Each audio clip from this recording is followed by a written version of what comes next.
Relative સર્વ સંબંધો નથી કાયમ ના કોઈ સગા, ત્યાં થાવું આપણે એડજસ્ટ, ખુલ્લા વિશ્વ દગા. રિયલમાં પોતે છે આત્મા જીવીને મળતું એ છે શરીર. બહિલો બળશે શમશાને તો મહિલો કોણ હું અશરીર. ઘણી ભ્રાંતિ ઘૂંટી ખરલે થયેલો હું જ અવસ્થિત.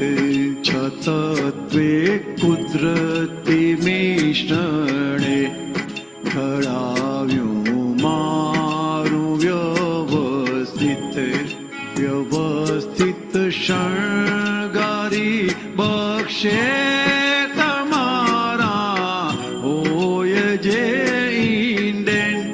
વિષયના ભાવ ફળમાં શ્રી ને વેવાય સાડા સાડી સમેત.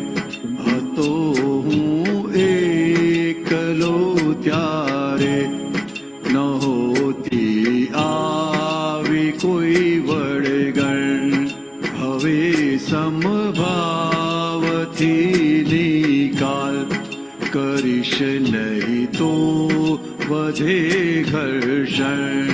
ગમે છે તમને જે વ્યવહાર પ્રથમ તે આપ સામાને. આ દુનિયા આખી છે પડઘો પહોંચે સ્પંદ આત્માને. પરસ્પર સુખ દેવાની જે ઘરમાં યોજના થાશે.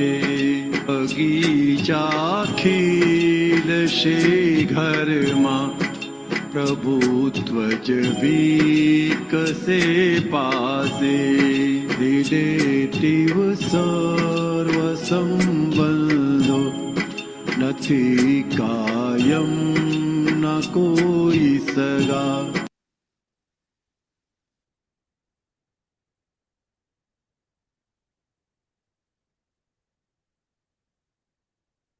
આપણે લાસ્ટ ટાઈમ પહેલા બે લીધા હતા, હવે કેવું કે બીજા બે ને ચાર લઈએ. રિયલમાં પોતે છે આત્મા. જીવીને મરતું એ છે શરીર. બહેલો બળશે સ્મશાને તો મહિલો કોણ હું અશરીર. સમજાય ને? તો કે ખરેખર પોતે આત્મા છે અને બહાર જીવે છે અને મરે છે. કયો ભાગ છે? તો કે શરીરનો, દેહનો ભાગ છે. સમજાય ને? બહેલો પડશે શમશાને તો મહિલો કોણ હું શરીર. એ બહારનો જે ભાગ છે એ છેલ્લે શું થશે? કે ખરેખર કિંમત કોની છે? તો કે જ્યાં સુધી આ શરીરની અંદર પોતે આત્મા છે ત્યાં સુધી જ આ શરીરની કિંમત છે.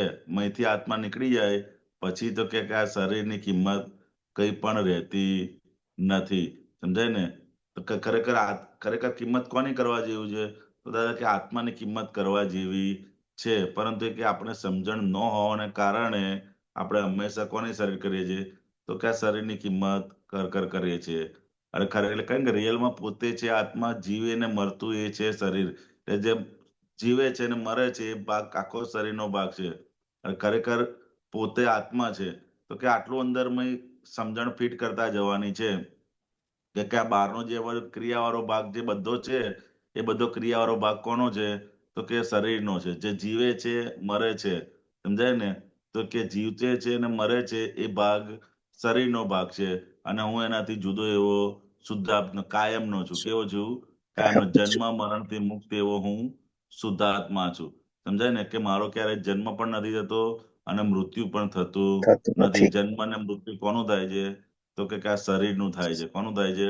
હેપી બર્થડે કોનો ઉજવે છે? તો કે આ શરીરનો ઉજવે છે, મારો ઉજવતા નથી. સમજે કે હું કાયમનો છું. તો કે એ જ અંદર સમજણ પાકી કરતા જવાનું છે દરેક સંજોગોની અંદર કે બહાર જીવે છે અને મરે છે એ કયો ભાગ છે કે જન્મ મરણથી મુક્ત એવો હું શુદ્ધાત્મા જીવે અને મરે છે એ આખો પૂતગલનો ભાગ છે કયો ભાગ છે પૂતગલનો ભાગ છે એને સ્મશાને બાળી નાખશે શું કરશે સ્મશાને પણ તો કે મહિલો કોણ હું અશરીર હું પોતે અશરીરી છું સમજાય અને દેખાય એવો પણ શરીર છે તો દેખાય છે સમજાય ને આ બાર રિલેટિવ બધો ભાગ કેવો છે તો કે દેખાય એવો છે આંખેથી દેખાય એવો છે અને ખાલી શુદ્ધાત્મા કે કેવો છે તો કે ક્યારે દેખાય એવો નથી જે 6 તત્વો છે એમાં 5 તત્વો એવા છે કે દેખાય નહીં સમજાય ને ખાલી એક પૂતગલ તત્વ જે એવું છે તો કે આંખેથી દેખાય એવું છે બાકી બીજા 5 તત્વો કેવા છે તો કે એક સમય છે પછી ધર્માસ્તિકાય અધર્માસ્તિકાય આત્મા અને આકાશ એ 5 તત્વ એવા છે તો કે ક્યારેય દેખાય નહીં ખાલી પૂતગલ તત્વ જે કે એવું છે આ 5 ની અંદર તો કે દેખાય એવું છે મૂર્ત છે એટલે આંખેથી દેખાય એવું છે સમજાય ને તે અંદર આપણને અંદર છૂટું પડતું જાય કે ભાઈ કે આ જીવે ને મરે એનાથી ભિન્ન એવો હું શુદ્ધાત્મા છું એટલે સમજાય ને પેલું તો દાદા આટલી કહેતા હતા સમજણ ને આવશે કે પ્રેક્ટિસ કરવાની વાતચીતનો છૂટા પાડવાનું કોને થાય છે તું કોણ છે શું કહો છો પેલું દાદા પ્રયોગ કહેતા હતા ને કે વાતચીત કરવાની છૂટા પાડવાનું કોને થાય છે તું કોણ છે એ રીતે